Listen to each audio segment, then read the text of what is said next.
and welcome to Romero's Aftermath. This is a direct successor to The War Z, also known as Infestation Survivor Stories, I believe. This game, first thing I want to get out in the open is The War Z was a failed game. It was poorly marketed, it had a lot of problems, not so much as in the game itself, but the actual developer, the development team kind of had a really, they did some very questionable things. And so, this game is a direct successor, or basically a direct copy of that game. Only it is now free, and it's actually not a bad game. The game itself is actually rather stable and fun. In fact, I've somewhere close to 23-ish hours in the past 3-4 days. So yeah, it's definitely stable. I've only had one crash, and that was to do with switching. I think it was switching from automatic to semi-automatic with, I think, the Saber Wolf, which is right here. This one actually can be switched now. I don't know what happened. It probably just had some sort of bug. I actually have a suppressor on this, and I'm actually starting with kind of a little bit of a little bit different gear than what you normally start out with, because I've been playing for quite a while and I can't really get all of that the same. Now I have a Eraser, which is a 9mm pistol. I have a Saber Wolf, which is an assault rifle, which is actually based off of a Colt submachine gun. These are supposed to be firing 45s, but they have it as 5.56. It doesn't really matter to me. Melinar, this is your basic ballistic plate. It actually protects you from melee damage. And I have a knife, which is actually not the same knife you start out with. You actually start out with a smaller blade, but a smaller and weaker blade. But this one does 32. Got water, food, simple bandage, a couple of them actually, and a disinfectant, which is one of the only things that cures the zombie infection, and I'm only carrying one. Now, this game is actually rather fun. There are currently, I believe, no vehicles in this game, and I'm currently in a PvP server. As you can probably see that, the PvP Novice. I actually should be in the Veteran server, but I've been playing a lot of PvE, so I'm guessing that carries over. It said something about I need to basically wait till I have 20 hours on a PvP server or something. And I currently have somewhere close to 24 hours. 24 hours. And I am now out of the safety zone, so I can be shot. And I'm pretty sure you could be shot inside the safety zone too if you shoot from like here. You could shoot someone in the safety zone. Now, players are going to try to kill me, and you know what? I'm not too worried about it. I actually have a lot of good gear back in my global storage, and right now I'm just kind of testing this. This is more of a filler episode. I'm not even gonna sugarcoat it. This is kind of a filler series because I haven't been really up to doing much of anything else, and yeah, fun. I'm going to be actually switching between the PvP and PvE servers. I currently am on a server with 10 people. It was like 9-10 people. It's a smaller server, but it's definitely, it's not too rough. I don't like being on the larger servers because it's too crowded. This map's actually not that big. And it's one of the faults of the original game too, is that the map really wasn't that big. You could traverse the entire map maybe in an hour. It's not a small map, but it's definitely too small for the max amount of people, which is 75. I think it's either 70 or 75. And overall, the game's actually really stable. Some areas get a little choppy on frame rate. That is usually around the larger cities. The undead are reasonably powerful in PvE, but honestly, the loot's supposed to be worse in PvE, and I don't find that to be the case at all. I see a lot less crates, but okay. Apparently, I got a Hugrim 35, which is it's a machine pistol. That's all it really is. It's just a machine pistol. And I'm currently crouched. I have it toggled. I have it toggleable. That way I don't have to worry about holding crouch for too long. I actually just found out that there is an auto run feature, which I didn't know. And funny enough, I watched a couple episodes of Seananer while I was running from a base to, or one of the bases. I ran from this to here, and I learned that I could run, and I actually bound it to the Q key because it's a little bit easier for me, so I can just do that.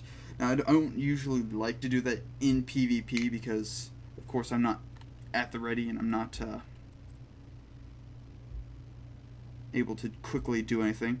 Now, I'm actually currently in a very, what is it? It's not safe, but it is a lower population area. Usually you want to go a lot more north if you want to actually find a lot of people.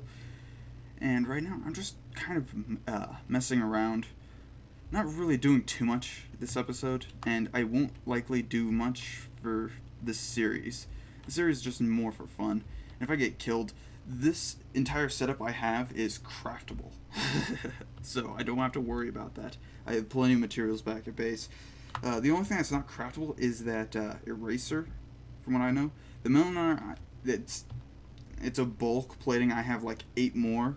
And the knife was just for fun because I actually have a fire hacks, I have machetes, and I have the pulverizer, I think it's called, which is, I believe, the best melee weapon.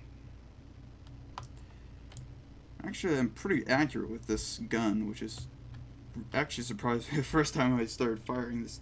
The gun physics actually are pretty stable. Usually in PvE, I will use a scar, or a pristine scar, with the scope, laser, 100 round mag, semi-automatic, and what was it? Scope, laser, oh yeah, silencer. Which, this one, main reason I use this silencer is it's actually really, really cheap, and I can kill this guy with the knife, and I'm probably going to, just because I don't feel like actually fighting with him with anything better. You want to go for the head. I actually have the knife, which is just faster. This one actually deals a lot more damage, so I'm not too worried. This is an actual blueprint, and I already have that. More energy drink. Drop that. I'm actually using one of the spare backpacks I had. I don't really like to carry any of my good equipment into the... I'll take that, because I'll be able to fill it later. I don't take any of my good equipment into PvP servers. They're just really disappointing when you get shot. And there is a problem with hackers every once in a while. But for the most part, they seem to be more focused on the larger servers, and occasionally on the smaller servers they'll be in more populated zones. I haven't had a global kill event or anything like that, which basically is a hacker that just one-shots everyone in the entire game just for fun. Yeah. So far, the hackers seem to be really not too bad. What I'm doing right now is kind of recon, kind of just messing around, and I'm just getting the feel of if people want this, because I can actually go to more populated servers and go to more populated zones. And every time I come to this area, by the way, this is a PvP server that I'm frequently on.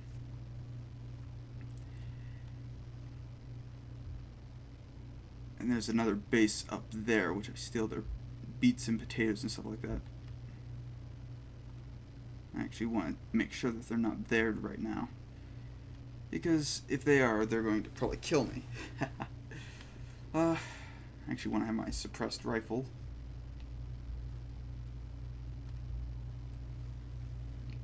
Even the ammo in this gun is craftable. I actually don't have the blueprint for the Saberwolf, but I can easily get more, so it's not too much of a concern for me. I would normally use the pistol for suppression, but I don't have the pistol suppressor or makeshift suppressor, and I also don't have the pistol bullets. Yeah, I think I'm pretty safe. I don't see any movement, and usually they'd be kind of in this area if they were on. Yeah, I'm not sure if they packed up and left or what, but I know that that thing's still there, and I can get into it if I really wanted to, but it's going to take a long time. Now, I do know that they also have some farms over there. I usually take their stuff. And it's not... I'm not actually being a jerk or anything like that. I'm just... It regrows. And they only last 7 days. So... Ooh. Okay. Now, what I'm going to do is I'm going to quickly sweep this area before I do anything, because I want to make sure that they're not up here. I'm actually really accurate with this rifle, but I may get shot. Is the thing. Yeah.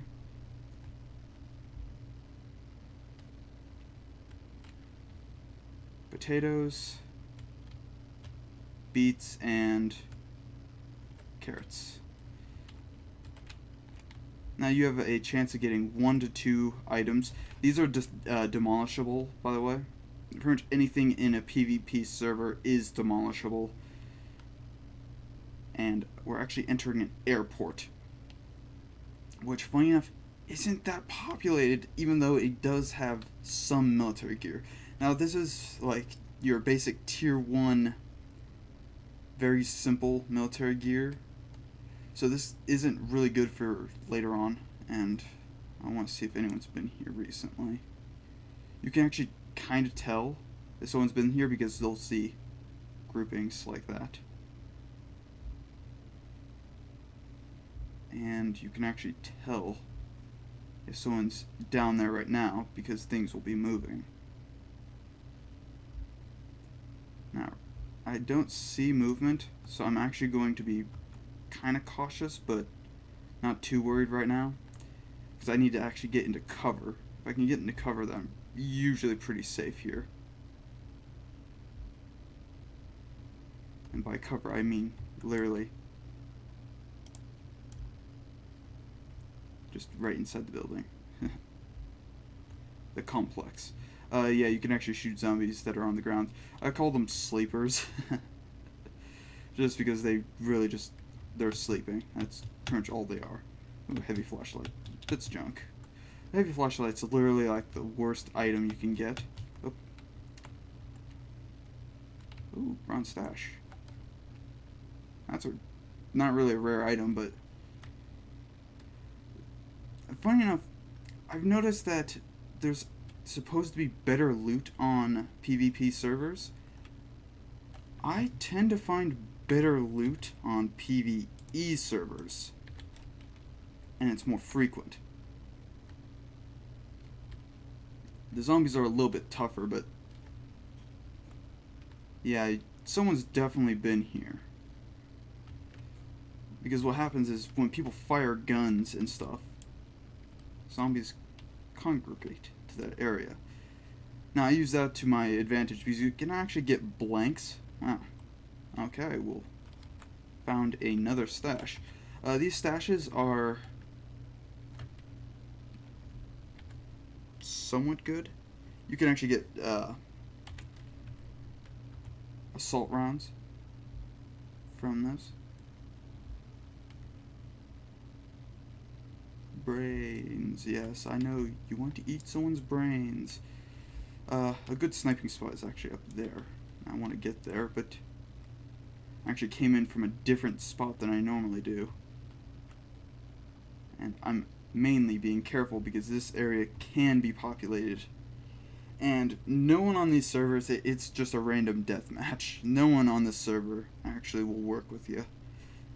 I've noticed that it's really, this game's not built for people to work together. These tend to have good loot in them. And if you log out in the middle of the, like, if you log out here, you won't spawn back here. You'll spawn somewhere else. Because that's how this game is designed. I have never spawned back in the same position ever. I've tried. I've actually, it's somewhat random in where you're going to spawn, but it's also, I guess, it's predefined, but it's really random to where you'll be at. Ooh, another saber wolf. No, that's actually, it's a better one. No, that's a saber wolf. The saber wolves aren't too bad. They're really cheap for actually what they are, which is just a really throwaway SMG. It's not really an assault rifle or carbine or anything like that. It's just really a throwaway submachine gun.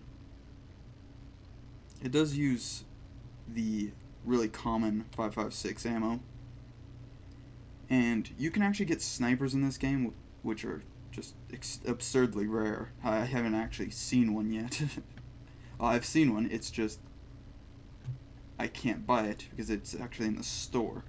The main reason I'm being quiet right now in this area is because some people like to stand at the top of these. Usually they'll shoot at people. There's no zombie spawns on this. So what people do is they put these barricades up here. And this becomes a really good sniper's nest. And it's good for taking a view of everything in here. Now people will usually focus not in this area, but in here. And that's where I'm looking for most of the movement, just kind of looking around. There's zombies up there, so no one's in that building. People do come over here too. This and over there are the two major spawns. There is a military spawn for some loot over there, but it's not frequent enough that I even bother with. And I'm actually in a pretty good position up here because all these walls have been placed. Now these are destroyable, but they make really good defenses. How much up here? Well, I'm actually going to get myself into this wall here. Take a quick look. Kind of like to scan here because I'm going to open these. I've already learned that. Yep. Drop. Open that. Might as well. The Swamp Witch, which is actually a really junk version of that, unfortunately. And it's worth more, but it's okay. This is actually a pretty good rifle. It does a little bit more damage. It's 10 more. But overall, not too much of a difference. In fact, it might actually... Do I want to switch out to it? Is it more accurate? spread. Nope. It's actually slower reload time. Yeah, I'm just gonna stick with this. The junk bullets are cheap enough that I don't have to worry about them. And I'm currently using junk bullets, so not too much of a concern. The main difference between junk bullets and the pristine bullets is that the pristine bullets are actually, they got better range. Let's just say that they're more precise, less drop, and there is some bullet drop in this game. It's not that noticeable because I'm pretty sure they use like a hit scan for this, because I've noticed I'm more likely to hit something if I just shoot at it than I actually am to track it. I actually need to reset the episode, so I'll see you guys in a minute if I can get into a position where I can actually do that, or if I get shot. So I'm gonna do that, and hopefully I don't get shot, because getting shot sucks. See you in a minute. Thank you for watching, and remember, all shall subscribe to the one true king.